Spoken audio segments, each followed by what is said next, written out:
When cleaning your ball bearings, use some type of solvent to clean them off if you're gonna reuse your old ones. These look fairly well, so I'll feel okay reusing this. This actually was a lightly used hub, I believe, but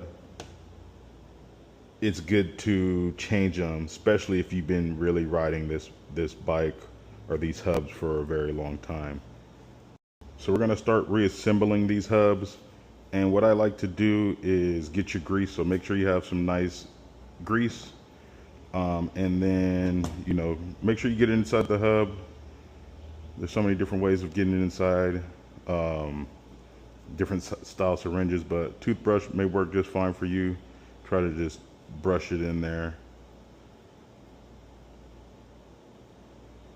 And then don't worry about getting too messy. You can clean it up after. Brush. I like to use enough grease so when I start to put the ball bearings back in, they stick to the inside of the hub. That's heavy grease. We can get some of there, over there, some over here.